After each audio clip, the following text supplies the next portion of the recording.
Makwaibu, they still have him in custody. Why are they holding him? Why are you still holding Friday in custody? Because he is a Biafran. He is a reporter. You held him captive without trial. I want all of you to go back. You remember the pictures in Iguacha and about whereby you come out to protest, they chase you with their jeep and their more personal career trying to run you down. That is impunity. You have forgotten, no, most of you have forgotten that. You remember when they were going house to house in the street, marching majestically, shooting at people, singling them out one by one, silent killings, and men and young boys and girls are being dumped inside their truck as if they are animals. These were men, women, boys that were killed. Do you remember it? Do you remember the scene at Rungwa High School? How they majestically walked in, drove in, and opened fire. You have forgotten. The reason I'm pointing this out is that our people are too quick to forget. When their situation improves, they cannot try to figure out how they got there. It's just, well, it's improved. Let me take it over from here. It's like when we were learning how to ride the bike. Somebody holds the bike for you to start balancing.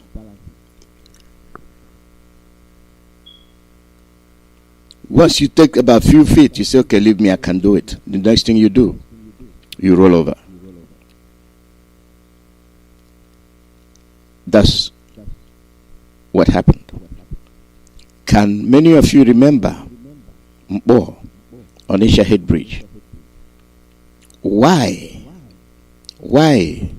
are we under this siege? You cannot say it's one Nigeria. You cannot say you're a Nigerian. If you go through all this and you say you're a Nigerian according to a leader, you are sick. Voices from the wilderness.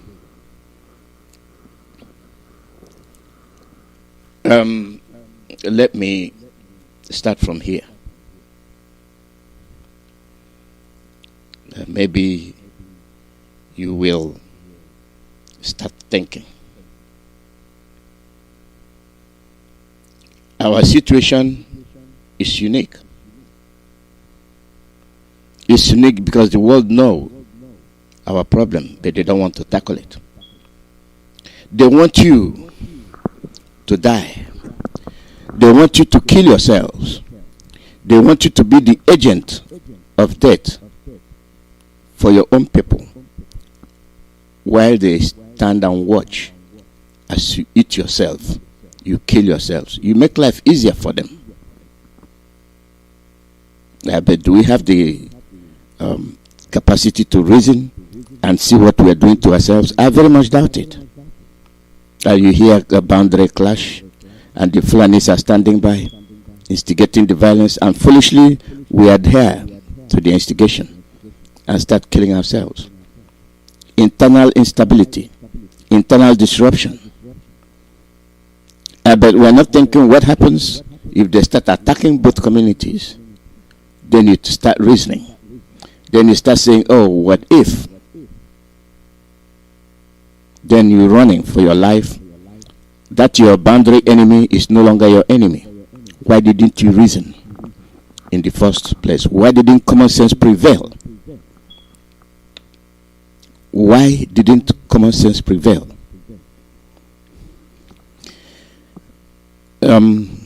Voices from the wilderness.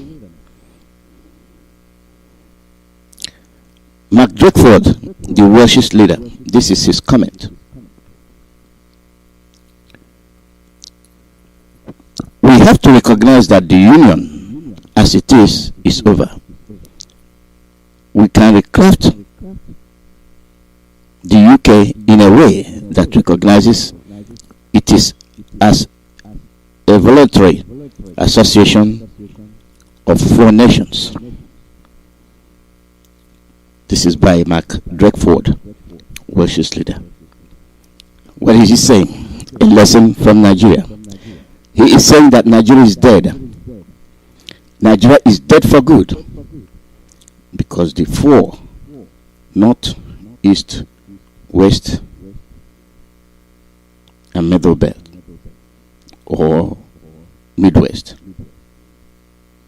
is a combination of 4 nations merged together. He recognizes that these nations are different. They are not the same. They are not the same people. But they were glued together by Britain. And now it is unraveling. The cracks are there and cannot be patched. And he's saying they that come from England, Ireland, and all the rest of them, they will learn a lesson from Nigeria. You cannot put people that have nothing in common together to be one. It is absolutely impossible. It is absolutely impossible. To prove me right, go to the forest, get a lion, and bring a goat, put them together, and let them live happily ever after in the forest. And you see what happens. This Mark Drakeford has given you the result. A lesson for Nigeria. We have to recognize that the union as it is over. We can recraft the UK in a way that recognizes it as a voluntary association of 4 nations. Voluntary. Nothing to be forced. You respect yourself. Use your common sense to respect yourself, your acts, and your deeds. And this falls very directly to we, the recipients of this unsolicited union. If you know all these things, what are you doing?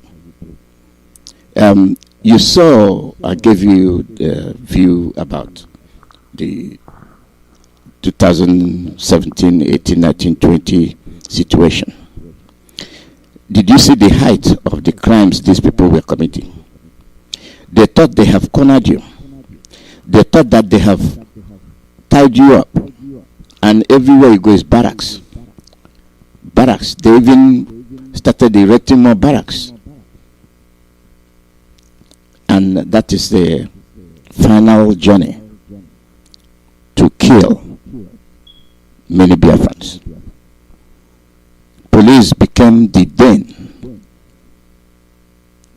of Biafrans, where Biafrans are captured and thrown into, and nobody will ask about them. The next thing you know, you are out to a strange land, not as a whole. Your body parts will make the journey. And the most annoying thing is that we are good. We are good about not asking about our neighbor, about our brother, about our sister next door. We are so careless. We don't give a damn. I don't care attitude. It's unlike Biafrans. Before, if you've not, this morning, good morning, where's Mama Mbechi? She's supposed to be out now. You go and knock on the door. Mama Mbechi is still there. She say, oh yeah, I'm a little bit late. Okay. We check after one another. We check our neighbors. You know the behavior of your neighbor. It's when, like those excuse me, those that have blue card work. Your husband gets up 5:30 in the morning, getting ready for work. You get up 5 o'clock and start preparing. It becomes a routine. People start understanding. It's like a machinery program. You know your daily routine. It became a routine. People kidnapped, killed, taken away. And one thing in common is that we have learned to mope. We have learned to mope like sheep. It is on Biafran like. Such cannot be tolerated. We have become cowards. They instill fear in us. Because anytime you open your mouth, answer you get is with bullet. Intimidating behavior. And now we're getting it back. What I'm pointing out is that time to be a bystander is gone. Had it not been our leader, I guarantee you, with the situation 2016, 17, 18, 19, 20, the height of the mother, what do you think would have happened 2020? You would have been stoned to death for not being Islamic enough. By now they would have been stoning us for not being Muslimic enough. And who will fend for you? Nobody. Britain will be delighted watching. EU will be delighted watching. UN will be delighted watching. How many of those bodies, how many have actually said, okay, enough is enough? None. You are a problem for them because you are in their way. You are their target and they want you out. What are you doing to ensure that you understand the game? As I'm speaking, most of you will be doubting. As I'm speaking, most of you will be saying it will never happen.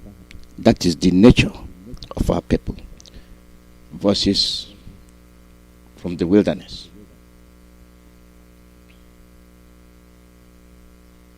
What do we do best? Criticize, attack.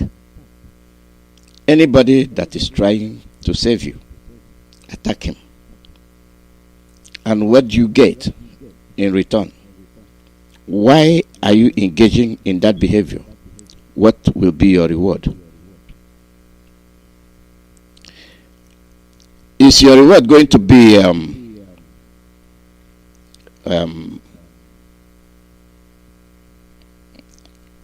skyscrapers?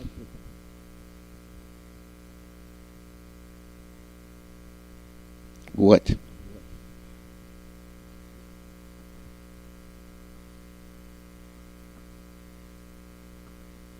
We tend not to be serious. We tend not to understand that what we are doing is dangerous. When you cannot stand firm with your leader, you bring in confusion. You bring in unnecessary debate. Argument.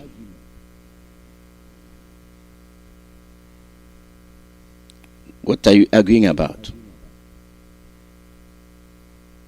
What do you want to gain? Your lives are in danger. Voices from the wilderness. Let me see if you can make sense out of this. This is Africa, as it concerns you, as it relates to you.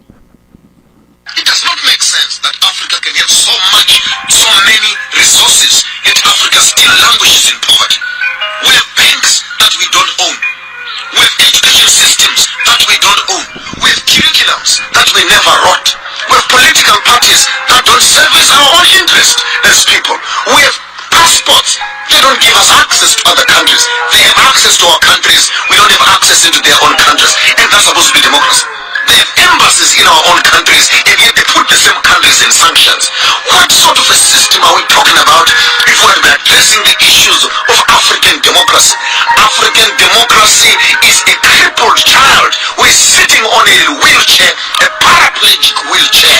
In as much as our countries are claimed to be democratic, they are not free at all. Our economies are ruled by the West. Our education is ruled by the West.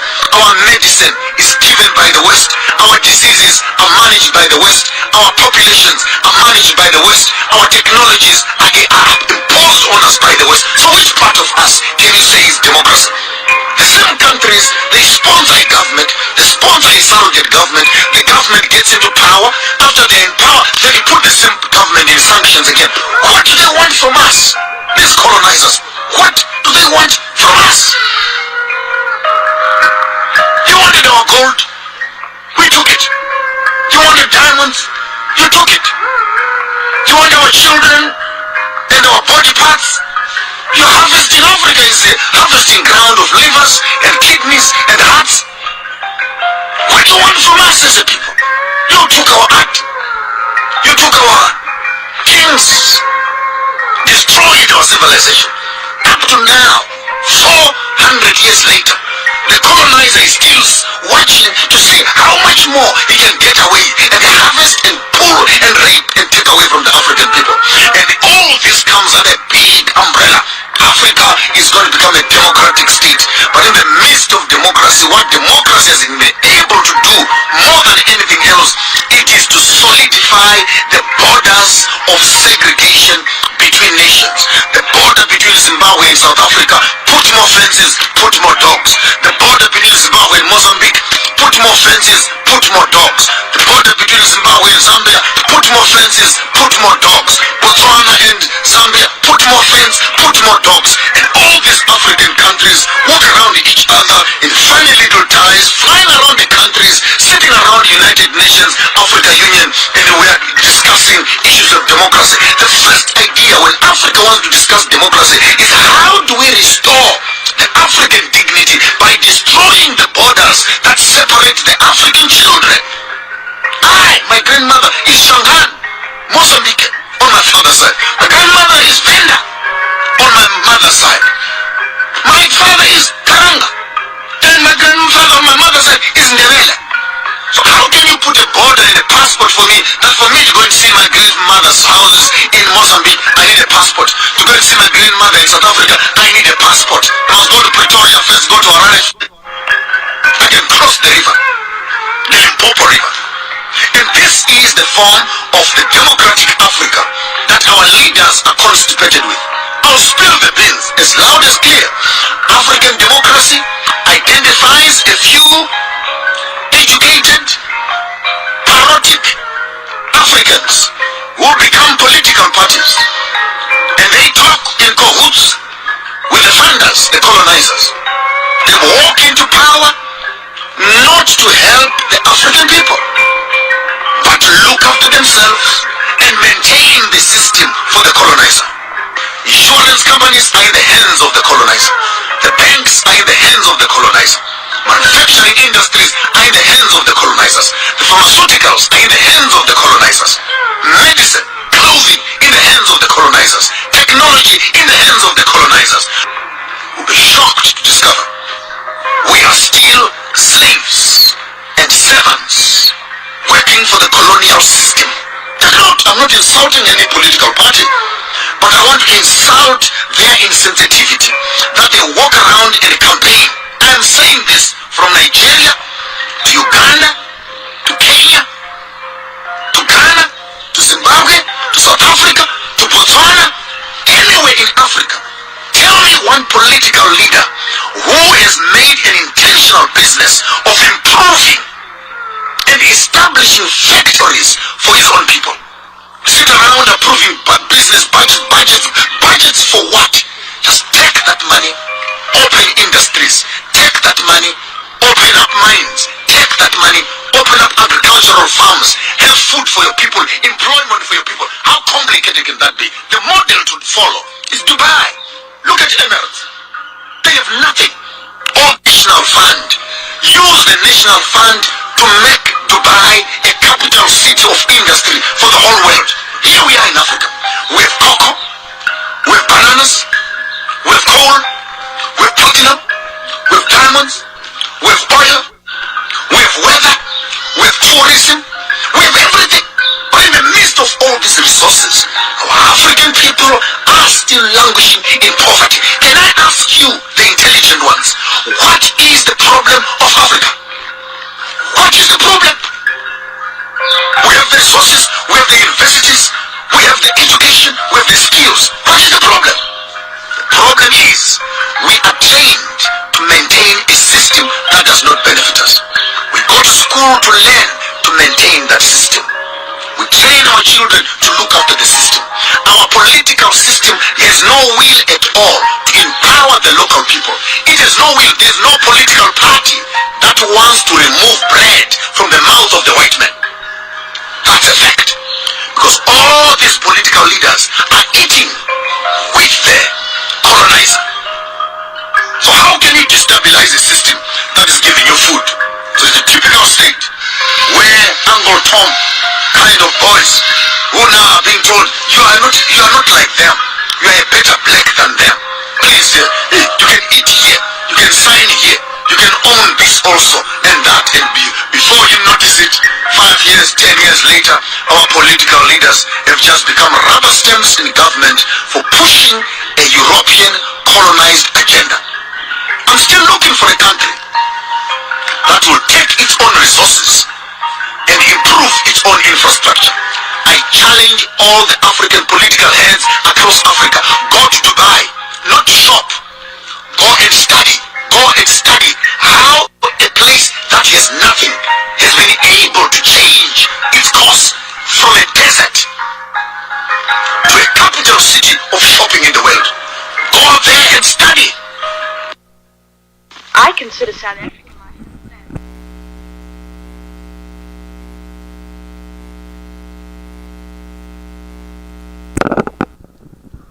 give me time to get myself. It's funny. It is funny. You don't have to look very far. You don't have to look very far from what this man said. It starts right there with you. No, it starts right with you. Yes, you. Because what he just narrated, our leader has made so many. Our leader is the champion, so I'm going to exclude him. Just look at it. Your PDP, your APC, you're killing your people, and all these people are multi-billionaires. It starts with you. And you, the pushovers, what's your job? You're not doing it. They will come back and call you the next day. You will pick up bludgeons to attack your brother. And they will call you miscreant and hoodlums. You will gladly accept the name. And to prove you're a hoodlum, they Christian you. They give you one kind of hooliganistic name and tell you to go and defend them by attacking your brother. You I am talking you. You. Your brother is a thief. He's in the office. He's a looter. Have you had the courage to dissuade him? No. He is my brother. He is our own man. He's from my village. So you see, charity begins at home.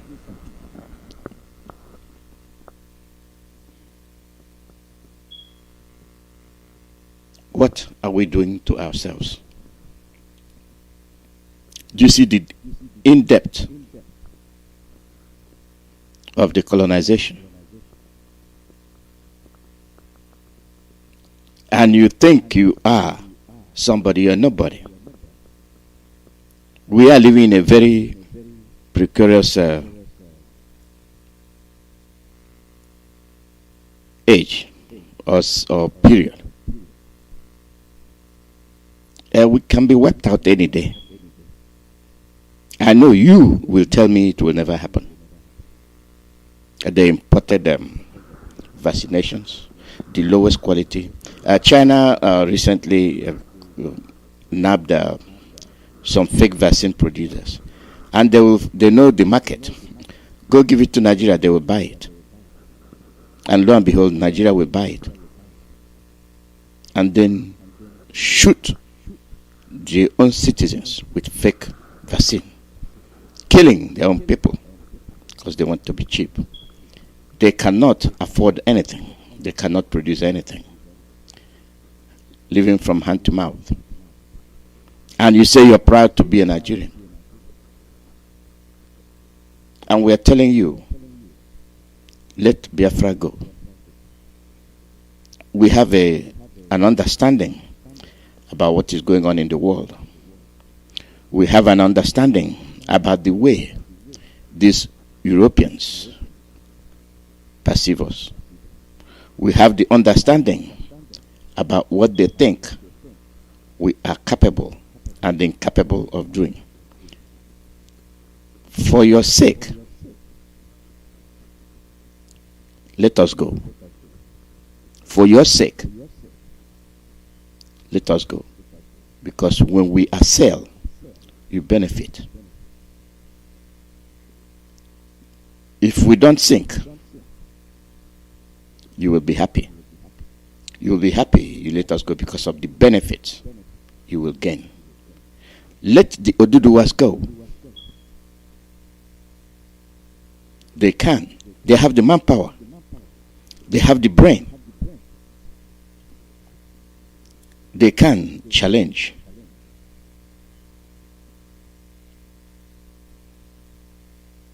The best of the best. Biafrans, the same way. Then why are we bondaging ourselves to the fact that we cannot be able to move forward? Tell me how you can go through all these turmoils and you continue to say Nigeria. For the fact that somebody, regardless of your position, will come out after seeing all these setbacks since the 60s, you are still talking about one Nigeria. Something is definitely wrong with your brain. If you want to progress, you cannot progress with anybody that is setting you back. If you want to move forward, you discard your luggage and the baggage you're carrying with you. That is how you can free yourself. But as long as you're carrying that baggage, you will drown. That baggage will eventually drown you. For those that continue to smile, talking about 2023, presidential election, gubernatorial election, I don't think, as a matter of fact, more drastic action need to be taken. Nobody should be talking about any kind of election. What are you electing? To continue business as usual. That's what it means. We have no intention of continuing business as usual. It must stop. And there must be a line that must be drawn. That political jargon. You're running for this and that. It must stop.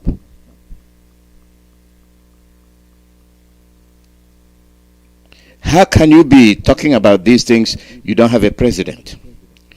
A country. Let's settle down. How can a whole Nigeria, look at the population of Nigeria, look at the experts that Nigeria has,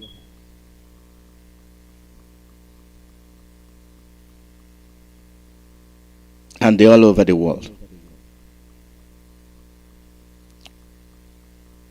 What actually confirms your expertise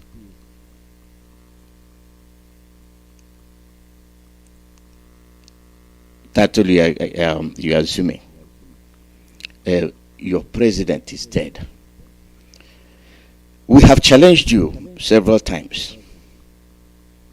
Prove us wrong. Nobody did.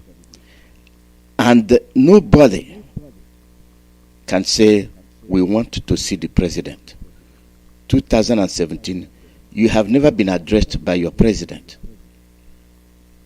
Nobody can say that Buhari, let Buhari address them. Not the photo shot, not the mask wearing Buhari. We still tell you. But it's like pouring water on the back of the duck. What are you saying? You have the military, you have the police, you have the Air Force. Who is their commander? The cabals. Aisha Buhari told you that some cabals have taken over the president. His husband is no longer in control. For the Oduduwas, you have your son, Osinbajo, the vice president. Where is he? It's nowhere to be seen. Nowhere to be around. You see, go back to what this man just mentioned. The colonial powers are the ones dictating. They are the ones manipulating what is happening. They are the ones responsible for these military wings that are attacking you. And they're ones that make sure you don't know your left from your right. And as we speak, some people will be saying, get ready for election. If you have sense, you will not talk about the election. If you have sense, you will be fighting for the dismantling of the system they set up that is holding you down.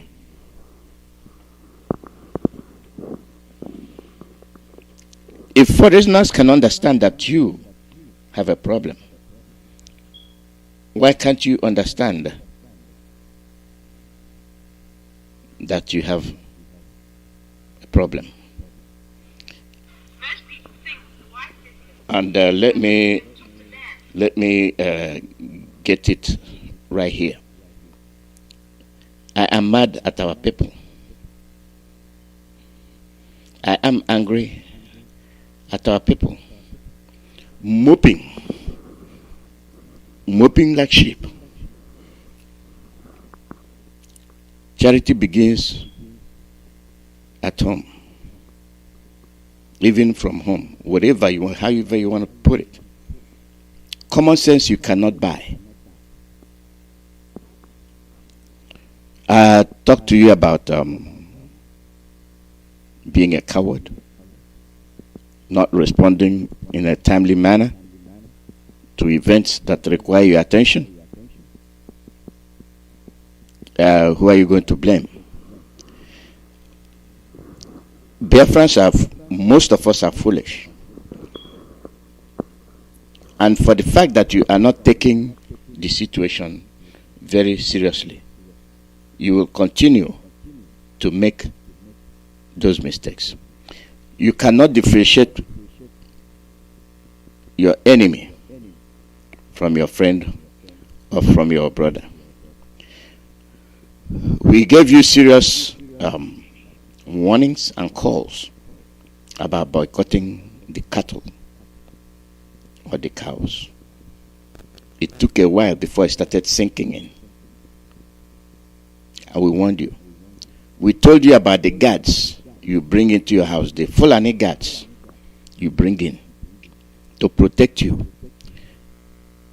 You brought a lion to guard your house. And I wonder, it's a question of time before you turn to be the next meal for the lion. I was highly offended when I go to see people crying that their guard, Musa the Fulani man, attacked his mistress, his employer. I don't give a damn, because if you decide to bring that man to your yard, to your house, you know what you're bringing in. And whatever the outcome, the fallout, you bear the responsibility. What am I saying? Our people are deaf. Our people cannot hear. Our people cannot take things seriously. What am I saying? Listen to this before I open the phone line.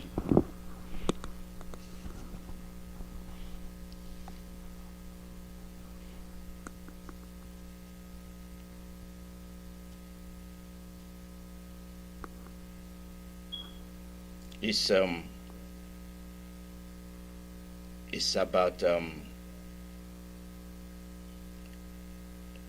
the Fulani men engaged Igbo traders at Akwata market in Biafra land.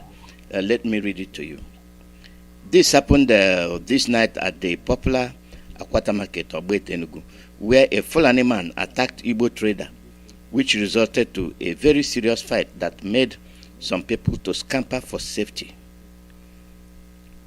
When spoke with an eyewitness, name withheld, she stated that the Fulani man was watching the entrance gate to the said Akwata market, pushed an aged female Igbo trader selling beans, and the beans fell, and some Igbo traders there went to ask the Fulani man why he acted in such manners towards the woman. Immediately the Hausa man pulled out his dagger, and his brothers all came out with machetes and started chasing people away.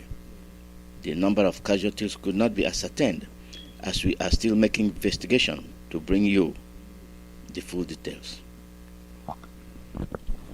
And I ask myself, what kind of people are we?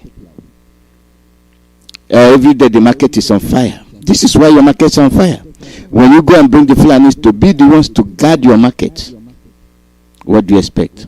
They are not your friends. They are enemies. They set it on fire.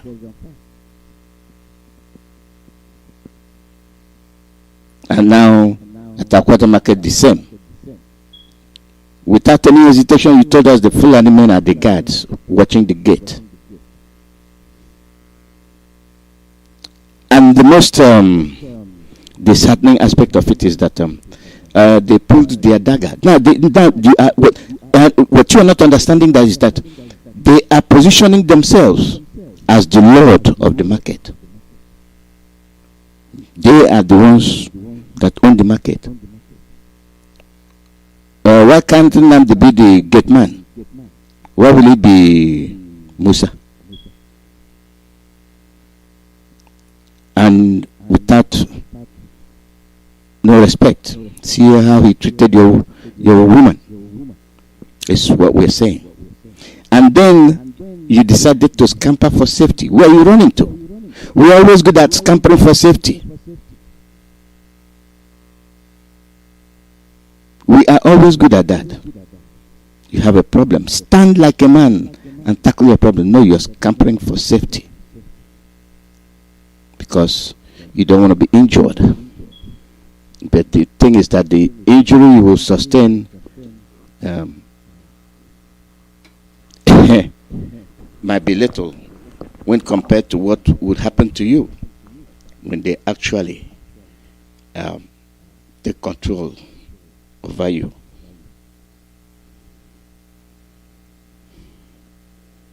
Scampering for safety. Somebody is attacking you. You're not retaliating. You're not showing that person that yes, you can stand and defend your people. Men are lacking where men are supposed to be present. Where are they? Are there no longer men in Biafra land? Moping and scampering for safety when attacked by the Fulani. Psychologically, you have surrendered. That is why I brought this up.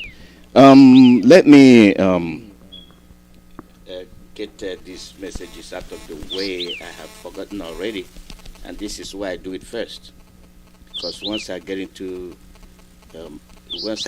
this analysis, I forget. I forget completely.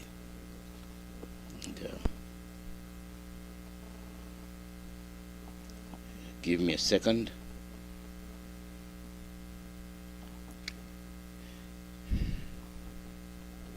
The indigenous people of Biafra Ipob fundraising donation for Canada. For Canada. Our leader will be the guest of honor. Our leader Mazi Namdekano. It's a Zoom fundraising event. The date is Saturday, March 20th, 2021. Time is 5:30 p.m. Eastern Time. This with Canada. Canada is holding this Zoom event.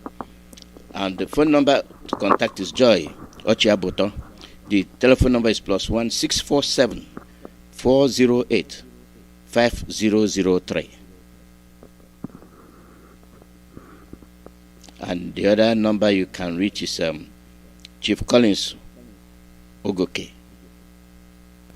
The phone number is +1 437 237 3204.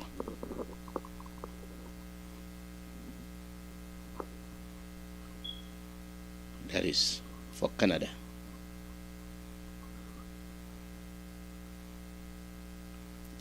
For donations, ESN.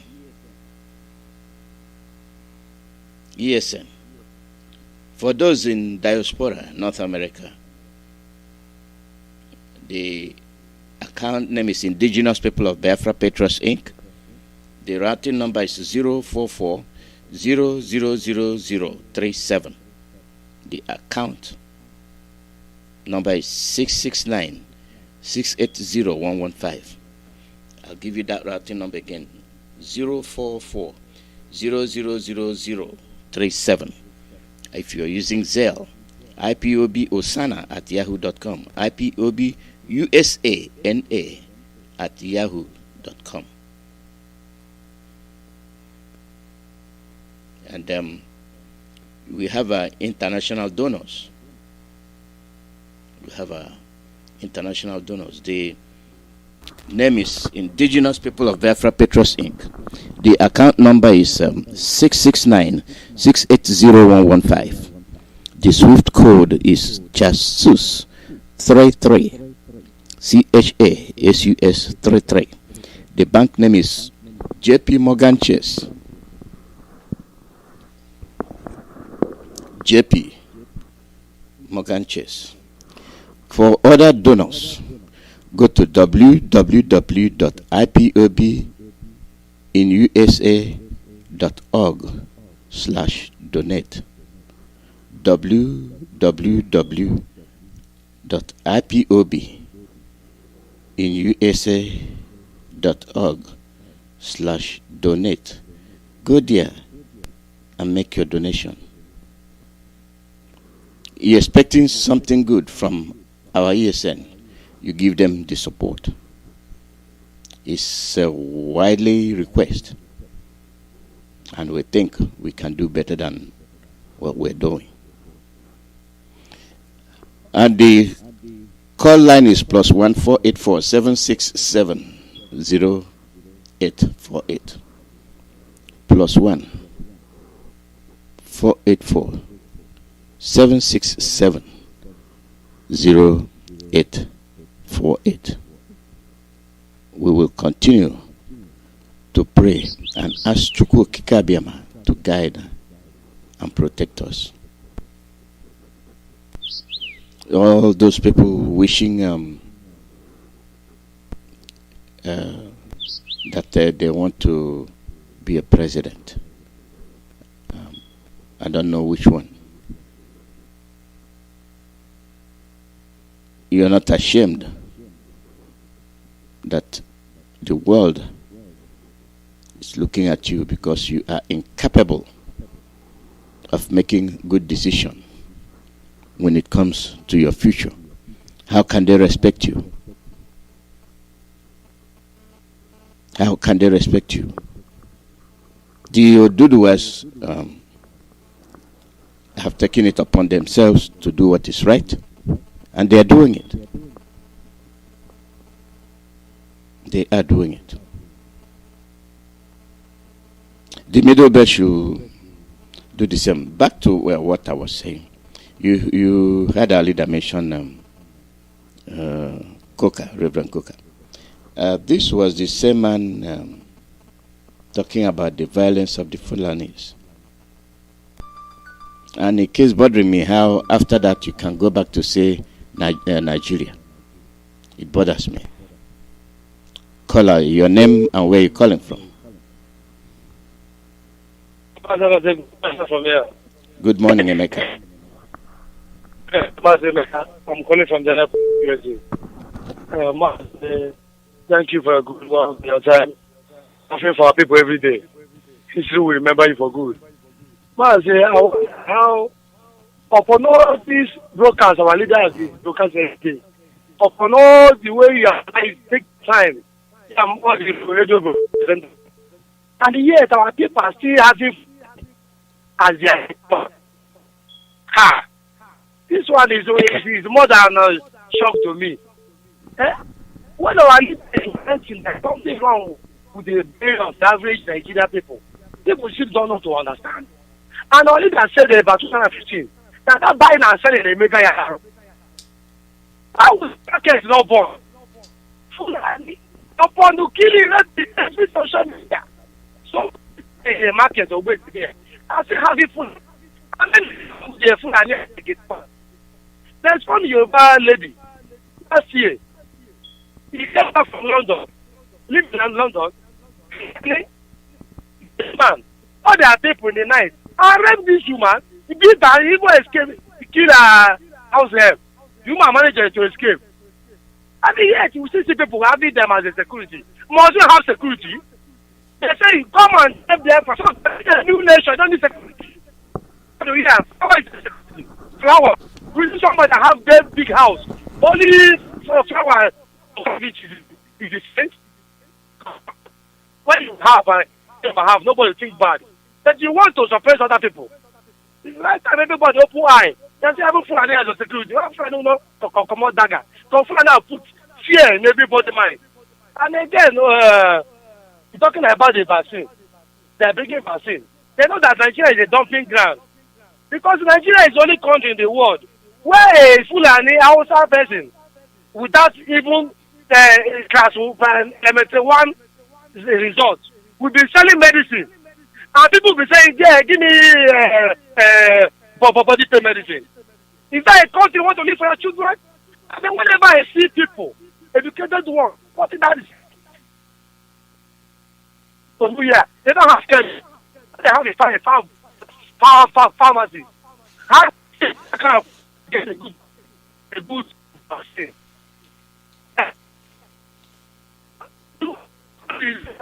Thank God our leader come. Because if not our leader come, somebody tell it. Now everybody will be happy.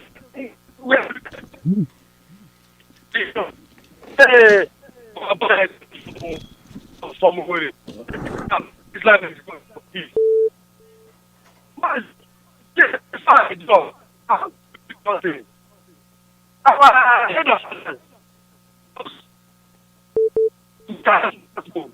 About how parents. Which you just announced the same I can't right now. What from my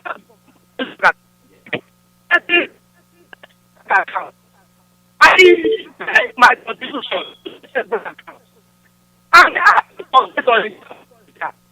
I never do calls. He's asking for me for there. Telling me that the block for you or you let of the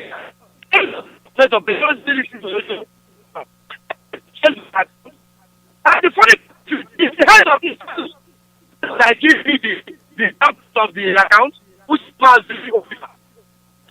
See how we pay.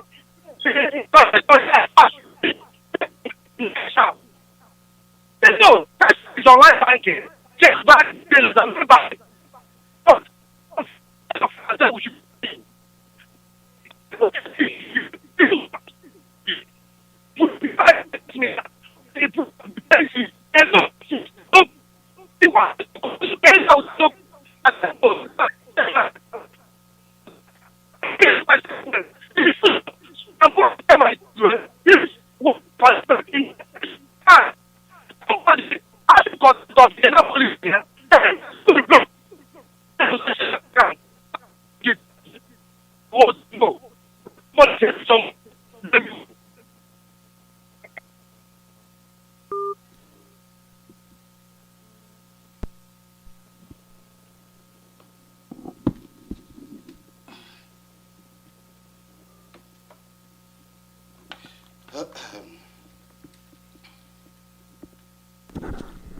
Thank you, Emeka.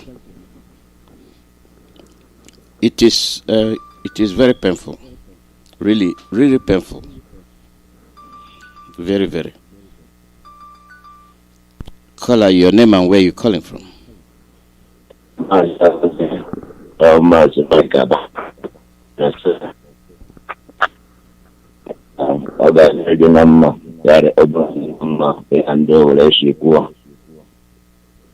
Mazi, Alozie, I must use this opportunity to salute our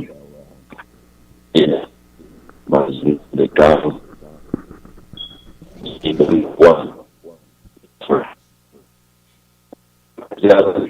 I must congratulate you.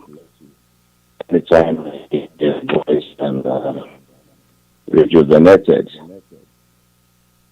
Yeah, seeing the work you are doing. And most of the times I remember life in the 70s, when we have to, some of us have to scramble to help you assemble your musical instruments so that we can obtain tickets for the disco. And look at you, still bubbling. I am as you are still piloting our God.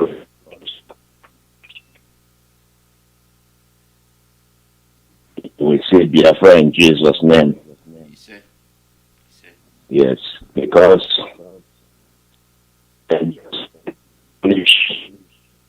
our young ones, those who are born after the war, they are to look at some of you who fought the war. You fought in Biafra war, and you are still at the head of affairs, guiding us on what to do. Yeah, I want to admonish the younger ones when they hear people talking about, oh, war, war, war. Did you know war? Have you seen war before? They should not mind those people, because those of them did not fight the war. Because there were categories of essential services anyway during the war. Some people were in Red Cross, some people were in Caritas, some people were even in the Reverend Father's stores, sharing stockfish, cornmeal, and egg yolk. But those are the ones now that are propagating. Oh, have you seen war? Have you seen war? But some of you who were veterans, who were jungle men, you can never disappoint us. I have seen all of you still fighting. I have my senior brother, John. He was the commander at 19 in 5 Marine Commandos. He's in America. He's hardcore IPOB member. Yeah, even most of the times, I will give him flimsy excuses not to go for function. I will tell him I don't have the money to pay my ticket. Before you know it, he has already bought my ticket. To show you how resolute he still is. So this morning I'm going to talk to Nneamwood, Bishop Kuka, and Goodluck Jonathan. Let me start with Nneamwood, with his structuring this thing. Is drawing restructuring.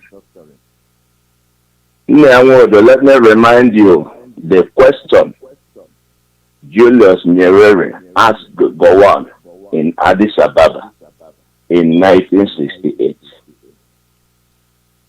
He asked Gowon, why are you fighting? He said he's fighting the unity of Nigeria. He said, do you unite the people by killing them? If you kill all of them, are you going to unite them in death? That's the question the late Julius Nyerere asked. I'm still asking him now this question this morning. Have we not been killed enough? He is talking of restructuring. Somebody like me will subscribe to any restructuring that will bring all the Fulanis, open their brains, and then remove violence and terrorism, remove nepotism, remove corruption from their brain. That's the only restructuring that could work. A Fulani man can never surrender his killing tendencies. So he is now John Ketty. I don't know what they have given to him to sell his people. I don't know. But all of them will pay a price for all the sabotage. Instead of them to rally around us so that we can get Biafra, they are going to take a palliative peanuts from Abuja to sabotage what we are doing. It shall not be well with them. Talking to Bishop Kuka, who is saying that dividing Nigeria will not benefit anybody. It will benefit the Biafrans. Let me tell him he was in Sokoto during the war. He didn't know what happened in Biafra land. We enjoyed, in spite of the war, the Biafrans enjoyed total freedom. Bishop Kuka, you know, you pay salaries, people in essential services, and military till he entered plane and went to Ivory Coast. You know that? In time of war, a man was paying salary. Now there is peace. The government cannot pay workers. Then you want me to jettison Biafra struggle? No. During the war, the Biafrans were refining their petroleum. They are all refining petroleum In fact, there was a refinery in my village square where Biafran soldiers were refining petroleum. And now, there is peace. In some seasons, you don't see petroleum. Then you want me to belong to such a country. Let me now tell him there was electricity during the war. The cities and the urban areas had electricity. But why it was switched off is because of area bombardment. They had to switch the electricity off. So this has been tested and proven. So he should, if he doesn't know what to talk, he should go and rest. He should go and sit down. And lastly, I'm talking to Goodluck Jonathan. Goodluck Jonathan, you are an unofficial but celebrated African ambassador because of your integrity. And I am just telling you now to be very, very careful, because Sudanese don't like it. That they call you everywhere in the world. They don't like it. I don't know what they are dangling in your face just to rubbish you. And if you don't learn, if you didn't learn from Azikiwe, and you didn't learn, I know you people don't know history. There was a Yoruba man who was supposed to succeed Agiyewensi. His name was Brigadier Ogundipe. The northern soldiers has to push him out, put him in a yak or a ship, and send him on exile. He died in England. And if that is not enough, that of Abiola happened before you. If you didn't learn from that of Abiola, Tinubu's case is now on the table. David Umahi's case is now on the table. Ojuzokan, as Mazi Jonathan described him, is an old prostitute now. You know, when a prostitute is old, the same prostitute in the brothel where she is, former customers will enter. They will not even look towards her. They will go to younger ones. They have done Ojuzokan already. So you should be wise and enjoy these privileges the world has given to you before you are rubbished by the Fulanis. Mazi, thank you.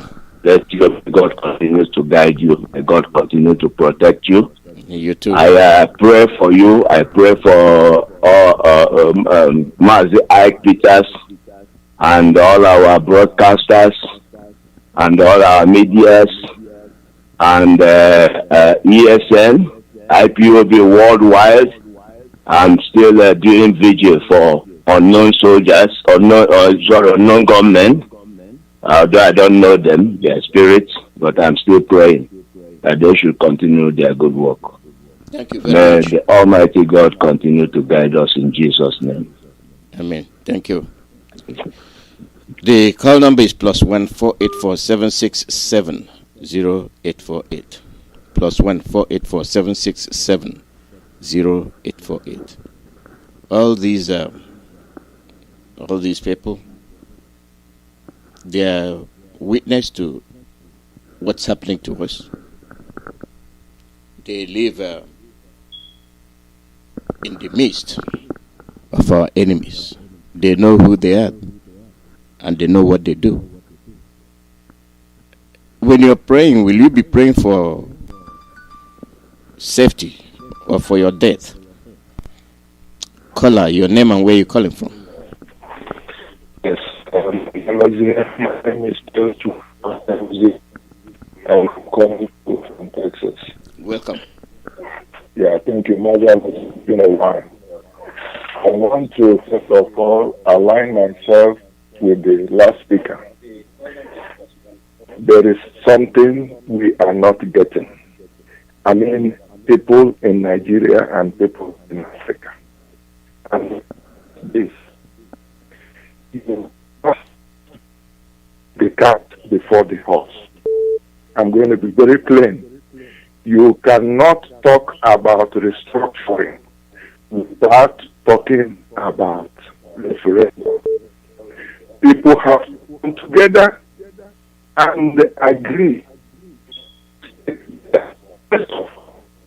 And if they get together, then they will now begin to say, okay, this is how we are going to stay. And that the restructuring, everybody's that's around. The truth of the matter is, contact everybody in the Zoom to see the issue of referendum, the issue of respect. Going their presidency, additional, they will okay, they are going to do this, we are going to do this, and to bring it. Fools will begin to argue about it and debate about it and say, yeah, this is a step forward, because that is what they are boiling for too. Our leader has made it very clear that we lack the capacity to think, and I think that is what is happening. Yes, we want to come and decide whether we want to stay there first. We are not talking about the strength as if that is the problem is, do you agree to be in that whatever you are going to restructure? If they agree, okay, now how are we going to coexist? Simple. And the so intellectuals, I watched the launching of the book by our senator, Abaribe. You see all of them there, they take microphone, they praise themselves. And they're not looking at the problem.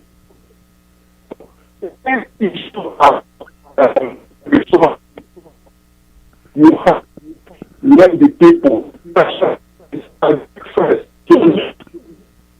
to what exists. Now come and say, this is how we are going to do it, and that is in a plain language, that is what they have been dancing along. But Fulani, they think they are smart. But now, the world is holding them in jugular. And I continue to pray for ESN, for our leader, Mazi and and for all the IPOBs. God will continue to guide and protect us. He said, thank you, Mazi, for this. Thank you very much. The call number is +1 484 767 0848. +1 484 767 0848. Caller, your name and where are you calling from? Caller, your name and where are you calling from?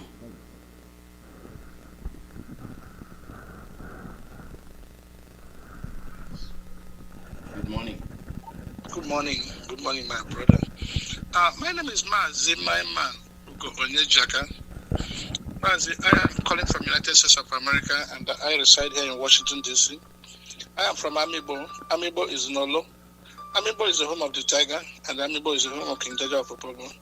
Mazi, I thank you for all you do for Biafra, and I thank you for this your submission this morning. I thank God Almighty for Mazi Nnamdi Kanu. Mazi, what we said, definitely everything boiled down to our existence in Nigeria. The perception of the way we are treated. Are we among the Nigerians they're talking about? Do we have a good life? Are we thinking about surviving in this country they call Nigeria? That is what you have to, no matter the politics, everything that they say, everybody come together, they say whatever they want to say. But check yourself and check the way you are treated. But there has never been any time that you are treated as a part of that Nigeria. Even from the allocation of all their thing, all their wealth, everything that they do in Nigeria, they do not consider it as a human being. From treating our children the way we are marginalized in employment and everything, Not only that, the killing, the intentional killing, the intimidation in that country they call Nigeria, that is of the Biafrans. That is what you have to think about. All these policies, all these political things, the statement they are making and everything, that is nonsense. The only thing is I want you to understand is that you have to, preserve yourself. You have to think about your existence in that country called Nigeria. You have to think about the future of your children. Are your children going to survive? The way the policy and the strategy they have used in that country to marginalize us, is this something that our children are going to survive? So that's what we'll talk about. So we can talk too much and then talk as if we are a member of them and then, politics and this, and they use it to confuse you. But you have to know that you are an endangered species as far as that country is concerned. So the last speaker, I love what he said. He went, talking about the former president, about all those. This is very good. For anybody that have witnessed war, for anybody that fought the Biafran war, really participated in that war, that person will say no. Honestly, after fighting the war and know that what he fought for, there was nothing. We are still being killed. The person will rather die, not to go back to war. The people who are talking about, war, are you fighting war? These are the stupid people that did not even fight war. Not at all. If you see all the people that are veterans that have fought that war, all of them, they are so angry because of the plight of their people and their children. So that is the reason why they are ready to fight war again. So that notwithstanding, nobody is going to deceive us about the war because definitely the war is in our doorstep. That war they have been fighting that war against us. Since after the war have never stopped. It didn't stop. If the war stopped, then what you have to do is just to dismantle all the war strategies that you use in our place. Remember the blockade that they did. We don't have any seaport coming to our house. That is what they did during the war. They still hold it up to today when they think that there is no war. Remember the stop and search, the block you see on the road when you're going to Biafra land, the harassment and the intimidation of the military. The military just hijacking our children and then kidnapping our women. The military raping our women in our front and then taking them to Niger State to go and rape. This is what they did during the war. They raped our women so bad. They did everything. They massacred us. Everything. The war is being fought against us. Who is talking that there is no war? The war is still on. So, but the thing is that, honestly, having known now that your life is in danger in Nigeria, and knowing quite all right that there is no headway for you to survive in Nigeria, so what are you going to do? So that's the reason why. Even this, my friend, Mr. Obadiah, Malafia, that man said yes, Nigeria cannot, see the handwriting on the wall, that there is war in Nigeria. And then they said that the war have already gone to the southern part of Nigeria. He said it, that these people, imported to Nigeria, that is during the Jonathan, the APC people imported them so that they can remove Jonathan. But now, after the election, then these people were just left, and that is the reason why they don't the bandits and doing what they're doing. So the Boko Haram is in the south, whether you like it or not. They are in our rural area. The rural area now, they are killing and they're kidnapping and everything. They say they're going to turn to the phase 2. The phase 2 is that they're going to come to the urban area, and then when they go, they'll go from house to house, and then they'll be killing anybody they can kill. It is already, he said it. He said that he himself, he has a PhD, that he don't, that what he thought is what he have an evidence about. And that is what it is. So if you are so naive, and if you are so branded, and then you are so, it's business as usual, you are on your, nobody is going to run away from it. So what am I saying? What I'm saying is that the thing, remember, why are we where we are today? Why is it that the IPOB was able just to dismantle, and then with only quad, then everybody have just turned 360 degrees. Now even the Hausas and then the Yorubas and the Middle Belts. It is the IPOB. Why did we do this? Can you give me the reason why we were able just to do this in a little short period of time? It is because of what? Media. Media. That is it. Because of the word from the mouth. Mazi, Alozie is talking. Mazi, Peter is talking. Jonathan is talking. Everybody is talking. And Mazi, our leader, is talking. That is the media. Because if we do not have any way of disseminating our information, then there is no way people will know our plight. So, because of this media now, our responsibility is just to sponsor and make sure that everybody in the Biafra land have access to this media. Everybody can listen to our radio. I was calling in Nigeria the other time, and a lot of people from different places tell me, oh, they can't even listen to the radio Biafra. They don't know the last time they listened to it, even in Port Harcourt. So what am I saying? What I'm saying is that we have to do an investment. We cannot go and then now start fighting. We have to get our people ready. And then it is through information. That is the reason why you see the Fulanis, they have the radio in their ear everywhere they are. They have the radio transmitted to them everywhere they are. So why can't we just anybody dip his hand in their pocket and then make a little donation? A little donation, even if you are a politician. You're my brother. We know that you are so stupid. We know that you're going to survive. We know that there is hunger that is in the land. We know that they have nothing to be hungry so that you can sell your soul. But in spite of the fact that you are a politician, you can't say that you should leave your politics that you do. Go ahead and make your money. Make your money. If you are employed by the government, make your money. That is what it is. But what are you going to do? Then you know what you will need. And then what you need is for you just donate money to the media. And not only donating money to the media, remember security. Even our national anthem said that we defend ourselves. We're going to die or we perish. That is our national anthem. So if you don't defend yourself, if you don't provide security for yourself, your existence in life is worthless. Your existence in life, even animal is better than you. Because it's an animal, even an animal, when you see something that you want to kill you, the only thing you will do is just either you defend yourself or you run. This is what they call the fight or flight. That is it. So you now, then you know that there is danger coming up. The way Nigeria is now and what is going on in Nigeria, believe me, if you do not start now to invest in the security, Eastern Security Network, you're going to live to regret it. Because this is when it comes to military, they're going to turn into military. If you come to police, they're going to turn into police. Everything that comes with it is not going to come as an emergency to us because we have them ready. So what do you do, my brother? Let us do this investment in our media. Let us do this investment in our security, and that is the Eastern Security Network. If you want to make this donation, Barbara, even if you're in America here, my brothers, even in America that everybody is hearing what we are talking, please, brothers, please put it in your hand.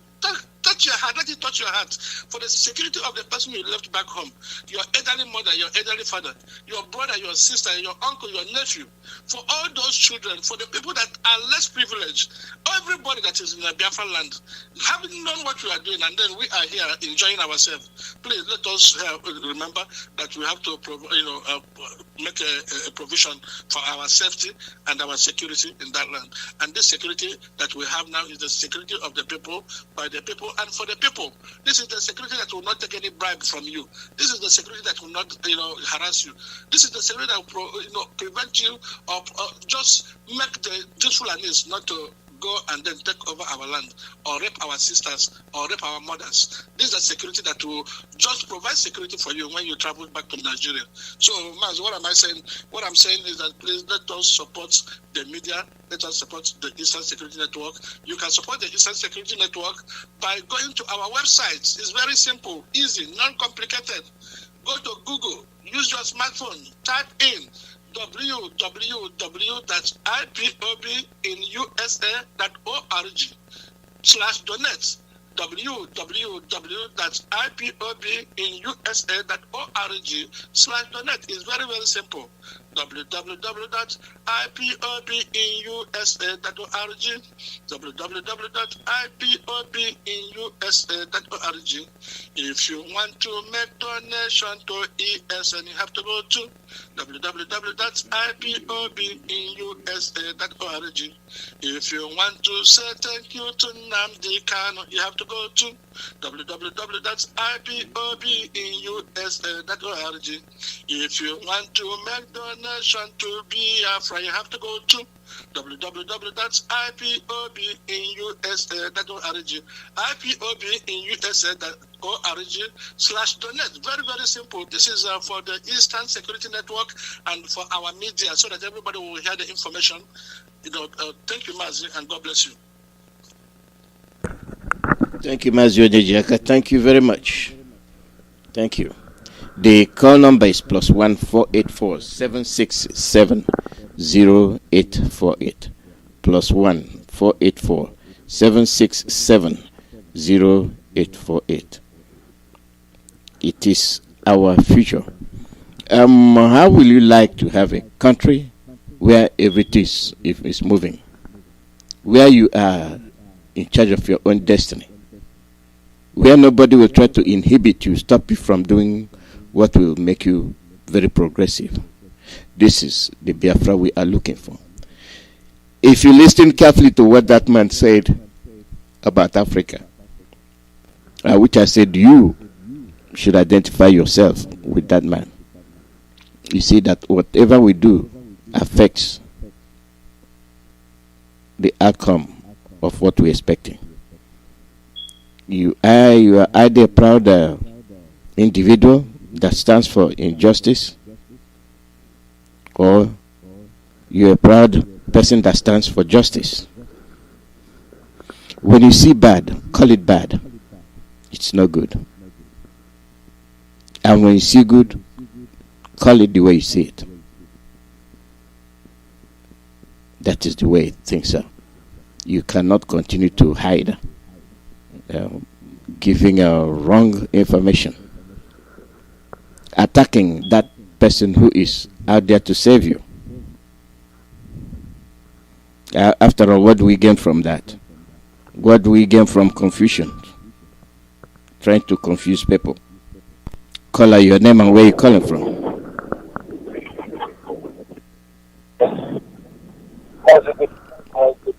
I'm here, sir. Good morning. Welcome.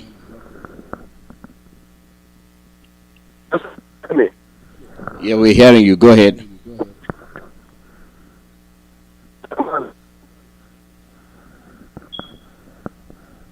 Okay.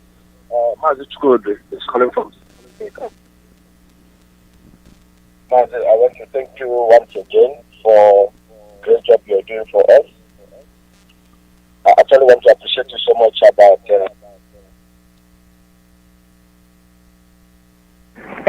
what is it, like the particular one saying the open the Ronya Kerani organized. Just leave it to go. In a few weeks you'll be playing this music that is heart touching, and I've been enjoying it. And I want to thank one of our brothers that put a kind of analyzing the Goodluck Jonathan and the Wado.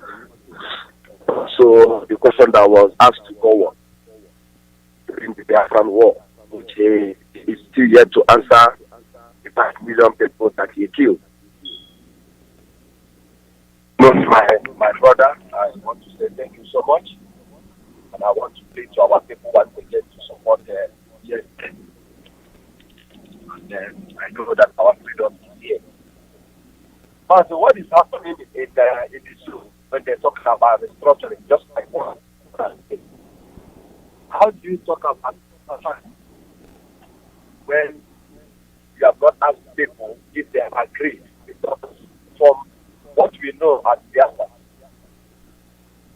the treaty or the amalgamation, where there's no treaty anyway, the amalgamation that we had in 1904 has expired, and we have not done anything about it. We want to restructuring. Are you restructuring our people that are in jail?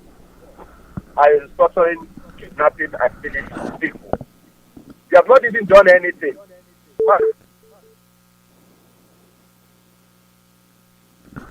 We are hearing you. Go ahead.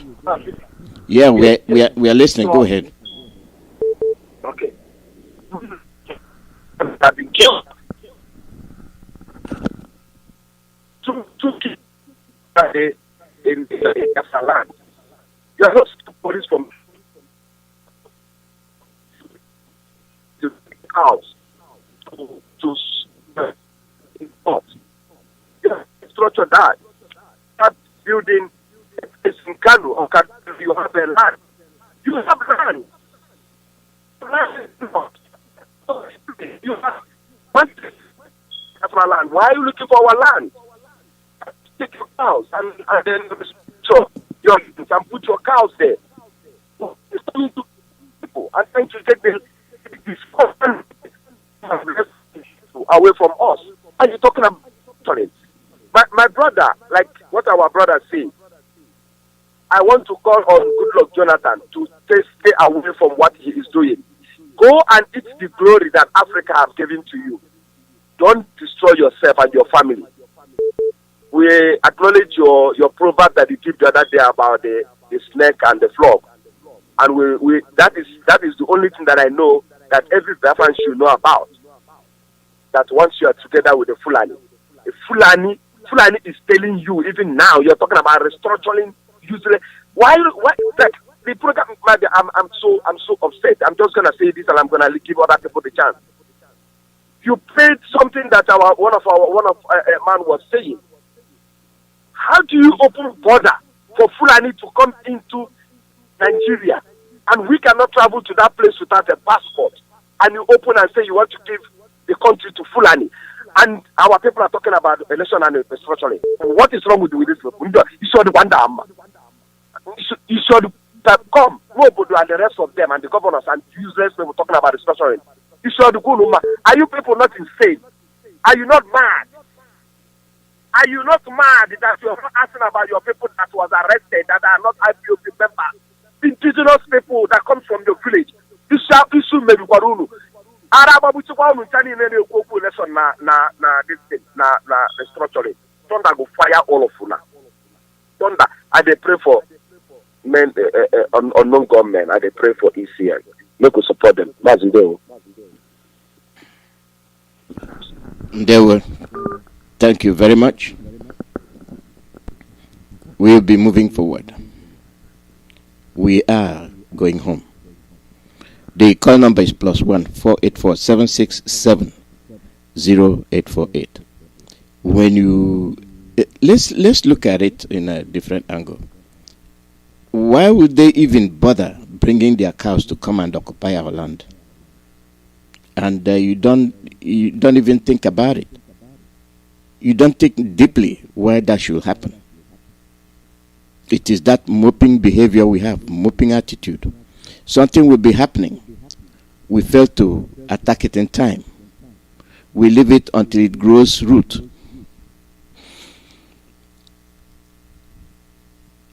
Then it becomes a difficult job to deal with. Initially, when it's starting, when it hasn't rooted in very well, you uproot it. But when you graciously keep your eye on it and watch, it grows. All of a sudden, you realize, oh, it's grown now, then you want to remove it. Where have you been all along? You make simple things very difficult. Caller, your name and where you calling from. Hello. Good morning. Hello. This is Mazi. I'm calling from Mamuki, Chama. Welcome. Biafra land. I don't know who used to my line each time I'm calling. Please, I would want to.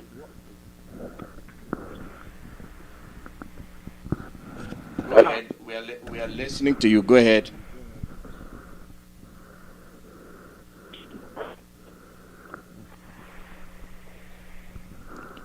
Mazi, go ahead. We are listening. To discuss it on air. No problem. I didn't understand what you said.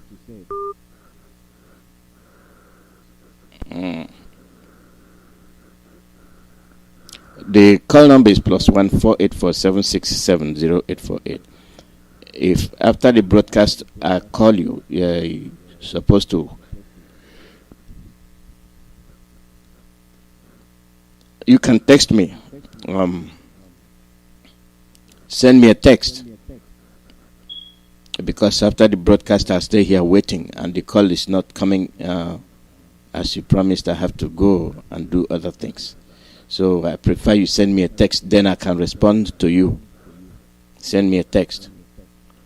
The call number is +1 484 767 0848. This is live broadcast from Radio Biafra, USA. all these things we preach every day, all these things we say every day,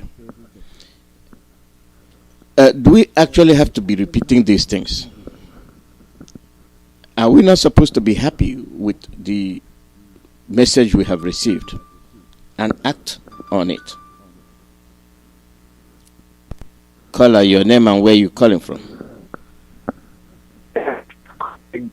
Okay. Acting National Coordinator, Canada. I'm calling from Toronto, Canada. Welcome.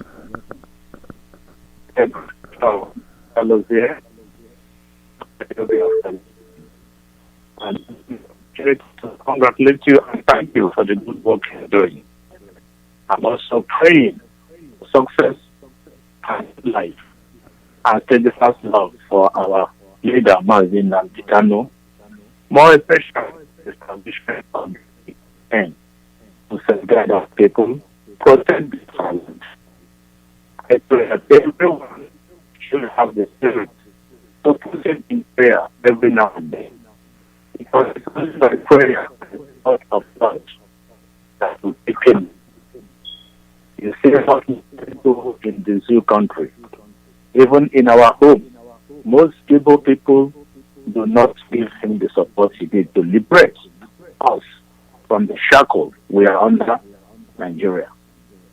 And I'm also using this opportunity penitently to invite the whole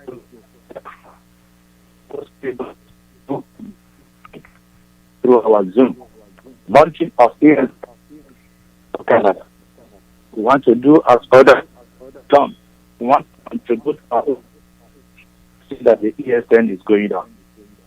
So the launching of the ESN Canada-wide is coming on 20th March 2021 through Zoom by 5 p.m., 5:30 p.m. in the evening. And I will urge every loving Biafra all over the world to log in through the Zoom, which I will send the login link worldwide to enable us have a successful launching, raise money to support our ESN. The ESN has come to stay, and those our brothers who take out their life need to be supported. Their family need to be supported. And I'm appealing every one of us. United will stand and divided will fall. We cannot at this point in time refuse to recognize what Biafra are going through under the zoo country.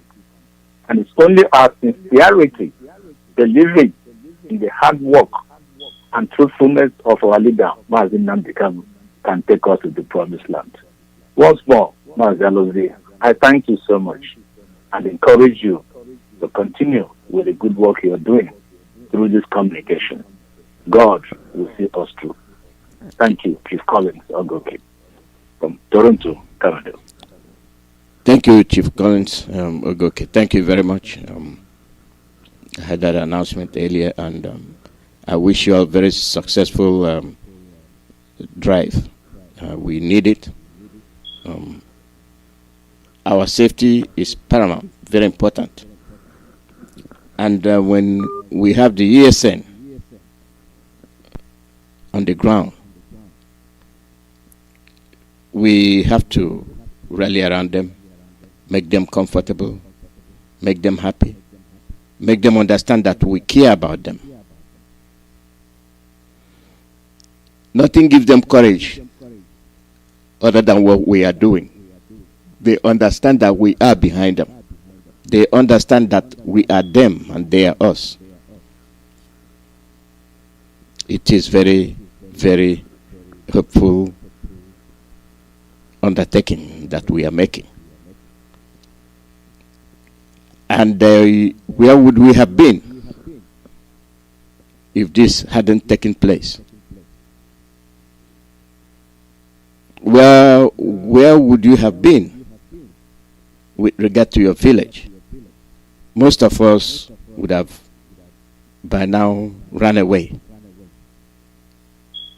There would have not been anything like our village. And look at those that are exiled. You are in your country and you are an internal displaced person caused by the Fulani. Internal displaced person. And you're in the camp. Who are those causing this problem? The Fulanis. You're there watching them, moping at them. And when you listen to them too much, you give them too much glory, they start flexing their muscle. And they know, oh, you're going to run. Once we show up as Fulanis, they are going to run. So come on, let's go. And then they'll come and start harassing you. And then you start scampering for safety. It is funny. They're in your land. They're in your market square. They are the one guarding it.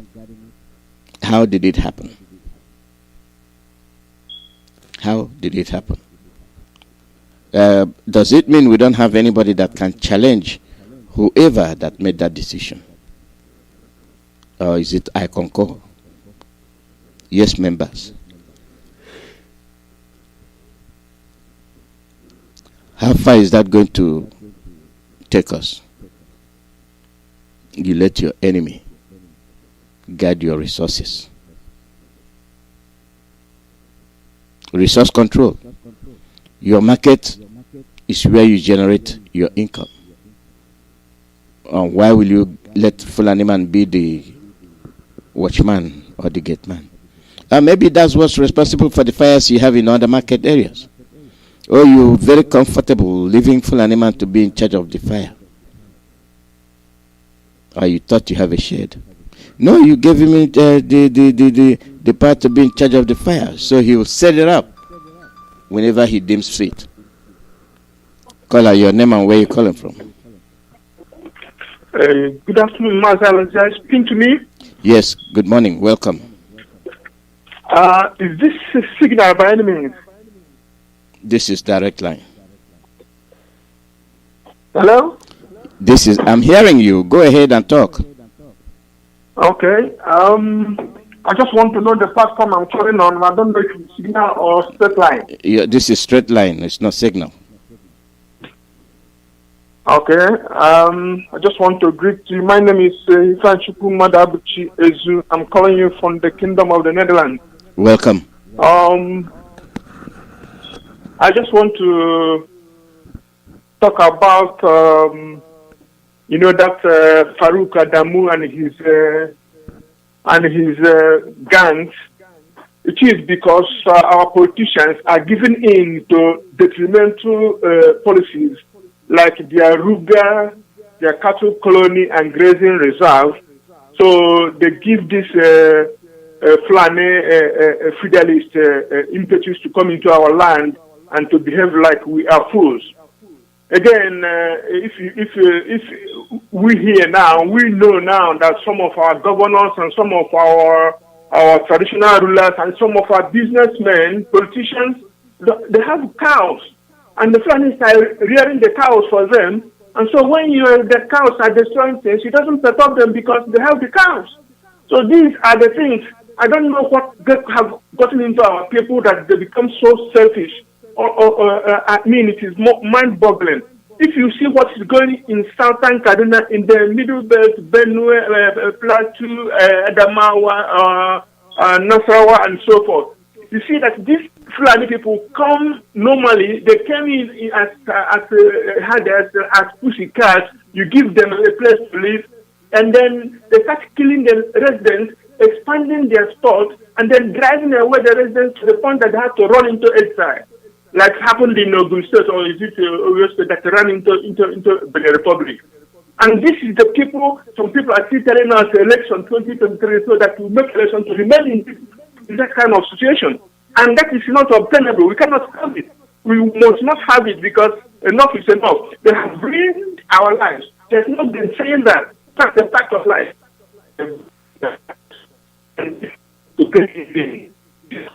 So God is telling us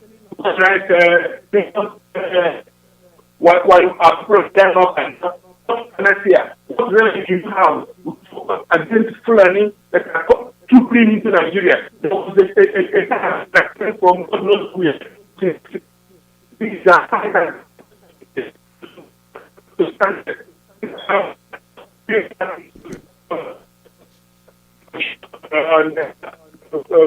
Job, calling us on because we said that we have to defend ourselves. This is divine. To stand your it's divine. It's not recklessness. It is not arrogance. It is not looking for quarrels. We must be alive to do any other thing. And so we must not have it. All these people who are letting these people to come into our place, what do you call them? Clergymen who are not telling our people the truth to join the struggle to defend our land. Our traders who are like they're nailed down in the north, they're not shaking and they're talking like people who their heads have been broken. You are putting our people in danger. You are putting us in danger, not the other way around. We are not putting you in danger because we want to save our lives. And our so-called intellectuals and or intellectuals, as the case may be, you want one more position to make a little more money, get a little more crumb from the Zoological Republic while your people are dying. You are putting us in danger and we cannot have it. The land of Biafra will not contain you and us because if you say we will not leave, you will not leave. The land will swallow you. And as you know now, the whole armed forces of Nigeria, the whole security and intelligence agencies of Nigeria, the paramilitary, everything are like the terrorists from the north. They are working pari passu. And therefore, anybody who is against Eastern Security Network, anybody who is against our volunteers, anybody who is against our intelligence officers or agencies, you are against the land of Biafra. And whatever you are supporting, for whatever reason, that thing will swallow you. And they say in the name of Chukwu Biama, because that anybody who is fighting to save his own life is not a bad person. Or the anybody who wants us to die shall die, and so shall it be in the name of Chukwu Biama. Thank you, Alozie. Ndewo. Thank you very much. Somebody came to you as a stranger and you gave him help and he assumed control of the peace you gave him. He majestically occupied your land and threatened you. Will you learn a lesson from that, or will you continue to be generous? You remember the period I told you. When our people continued in a foolish way, oh, we are giving them land for Ruga. Who are them? The Fulanis. Why are you giving them land for Ruga? They have Sambisa forest, 5 times bigger than the east in entirety. Oh no, you are giving them land for Ruga. What were you trying to prove? That the land you are giving them has no meaning to you. But that is the same land you can kill the next door over border dispute. Not even that you are disputing the whole land. It's just a question of where's the marker when it comes to the issue of border. You can confidently butcher your brother over nothing. You can confidently chase the rest away. Then to you, the killer, what do? You take over the land. Are you the owner of the land? You keep saying you are giving them the land. Now, what do you think will be the mental state of the person that knows that he has come to kill you? He knows that he will connive and ask you to give up your land. He knows that you will do it. Therefore, if you can do that, you are either afraid of what will happen to you. Prove that you are not approved. Prove that that's your land and stand by it. And let us not be making careless mistakes, avoiding things that we are supposed to confront. It does not bode well with our children, and it will not bode well with the generation to come. Rather, let's turn this thing around and ensure that generation to come will thank us, will be appreciative of the fight we fought on their behalf.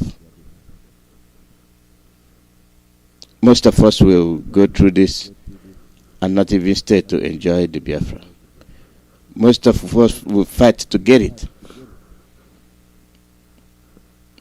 and might be stricken with sickness that you say, oh,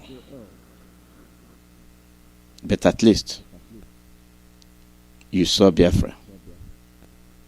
And this is where it pains me that most of the ex-servicemen, veterans, no reward than them being alive to see what they fought for come to be a reality. I would have loved most of them to be alive to wear that title, Biafra. Nothing would have been more impressing. Call your name and where you're calling from. Ndewo. My name is Chijoke. I'm calling from Maryland. Welcome, Chijoke. Yes, sir. Biafrans all over the world, I greet you. Frankly speaking, your submission, in fact, the clip, what you said this morning, pertaining the cowardly act of what Enugu people displayed on this thing, and they are very proud reporting it, that Fulani brought out this thing and they are scampering for safety. What safety? What safety? You see, the problem is, this is exactly 2 days ago, I challenged a Reverend Father. I said that you people are there waiting for what Mazi Nnamdi will say for you people to castigate him. You people for years now have been lamenting, hey, the way we are being treated in Nigeria and all this. Then who is implementing it? This man has come now to say now is that we don't need to be talking more. Let us swing into an action. And you people are here, the way he's talking, the way he's doing it, and what has he done not to just stand up and defend your land, stand up and be a man? That's the language. You say that you look at what these people have been told anywhere they are in Nigeria, whatever once people do anything, rise against them. Because you have police, you have every other thing, and you have even the governors to protect them. And these people in the market, a whole market in Ipob land, in Biafra land, what we should be hearing now is that the whole Fulani people around Enugu and all this are on the run because of that thing. And they are there saying they scam for everything. And even at the end of it, you will see, before the end of today, police will still come and arrest Igbo people, those people who they have attacked. You see what will happen. You see, that's the thing. God bless you for saying this. Our people, if we should castigate the people who are doing, you will do it. But defend yourself, and you want IPOB also to come and defend the air. Okay, stay there now. Stay there. Let them kill you. Let them kill you. In fact, I am so angry today. Ndewo. Caller, your name and where you're calling from. You'll be the last caller.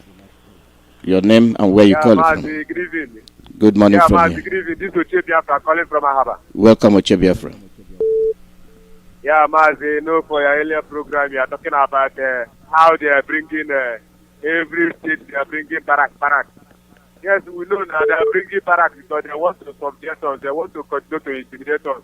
Even in Ahaba here, they have the one in inside town. They constantly have the one that and like say they go Iselasaba, Opanam.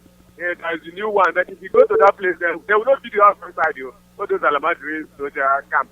There will not be the even house. There will not be. They will just put canopy. If you're the one that is on Param now along the road, just put canopy. Even if they are sleeping on their bed as well. We know what is happening because our governors employ all those people to subject us, to continue to intimidate us so that we will not talk. When we talk, they will say whatever they will say better. We will not continue like that because we will continue to voice out our mind, to say it the way it is, so that the whole world will be watching because I thank our leader as he has said our own. Our own this time around is not going to be a usual when the soldier will come and kill somebody and you go free. It's not going to be like that because even right now, they are watching their back as well. Let us keep on marching forward. I greet the leader of the Cesession Club. I greet you, Mazi Alozie, because you are too much. You are not like all those people. Mazi Alozie, please, I don't hear Mazi. Just hear Mazi Chidera once again. Mazi Chidera from South Africa. Has he turned to Mazi Chimofo? He was here. I don't hear from him. He was here yesterday. He spoke yesterday. Mazi Chidera from South Africa. Yeah, he spoke yesterday. Okay. Maybe I will listen to soon because maybe I have not joined during the time is soon. Thank you, my brother. God bless you. Keep it on.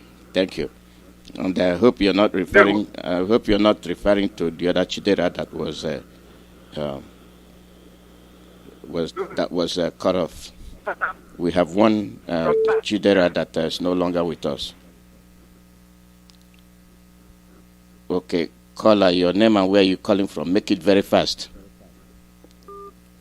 Okay, that is where we'll be ending the program. We'll be on the air again tomorrow. Tomorrow is now waiting to happen. Tomorrow, now waiting to happen. So don't miss it. Don't miss it. That is when you speak in any of your languages, with the exception of Oyibo. We have been schooled so much that some days we'll have to breathe fresh air. Caller, you're called in late, so put in your word very quickly. Go ahead. Make it very quick. Hello? Yeah, good morning. Good morning. They will make it very quick. You called in late. Go ahead.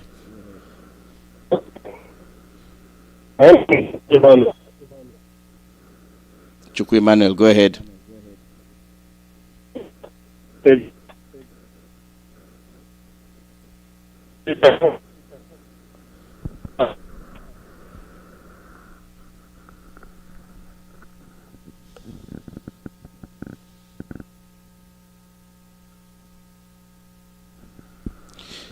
Chukwu Emmanuel, we are missing with you. We are not hearing you.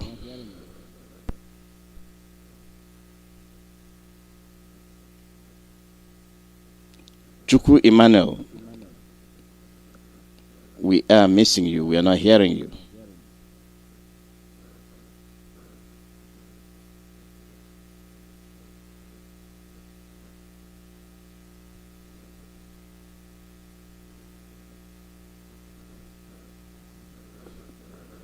Chukwu Emmanuel, we lost you. Anyway.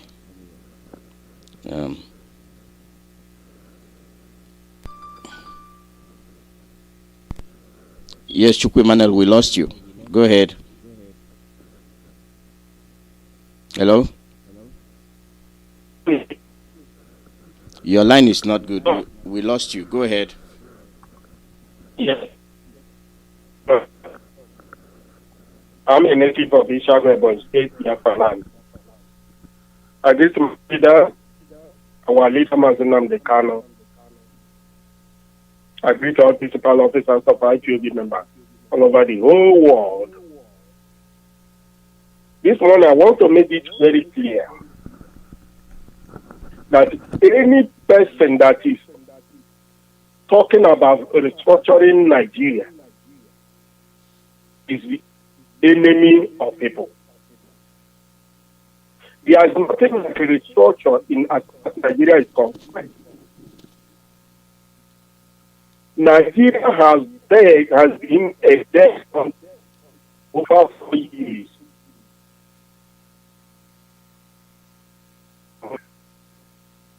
It's everybody together and talk the day that Nigeria will be buried.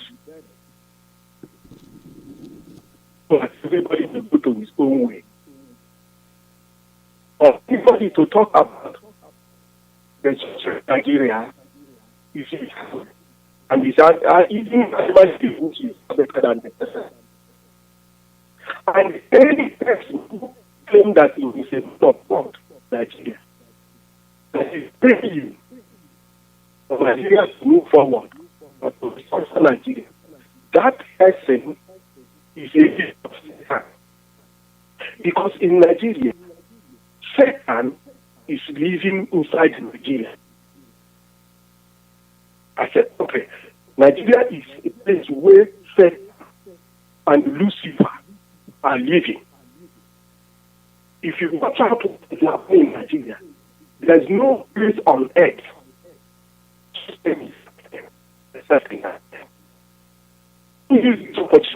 to Obasanjo,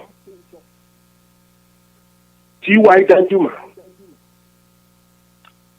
Bowen, former President Jonathan. This is the only time you people have to support Nigeria. If you fail, it's a problem.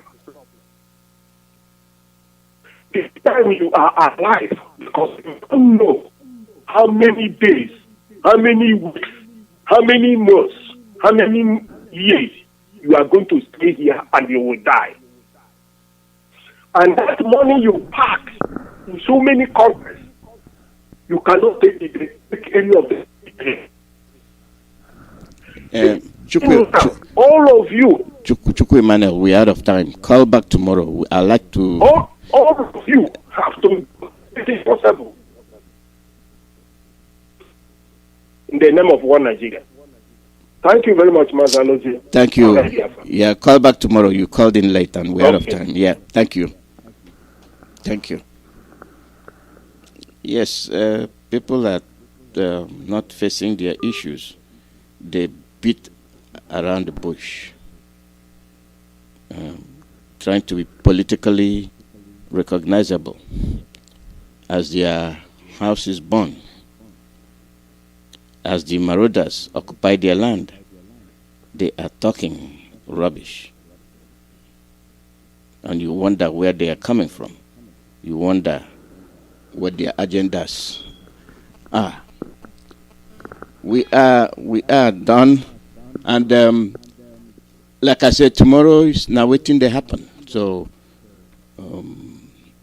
we have our veterans at heart when we do now waiting to happen. We remind them the good old days, the state of affairs, what they used to listen to, the music they used to listen to, where they were when those musics were playing. We refresh their mind. Oh, I used to be at the corner of this bar looking at Mama Nkechi. Oh, I used to be by this barracks when this music comes on. Oh, I used to be in this secondary school. These are the reasons we say now it didn't happen. We bring them, refresh your memories. Thank you. And we'll be on the air again tomorrow. And God bless.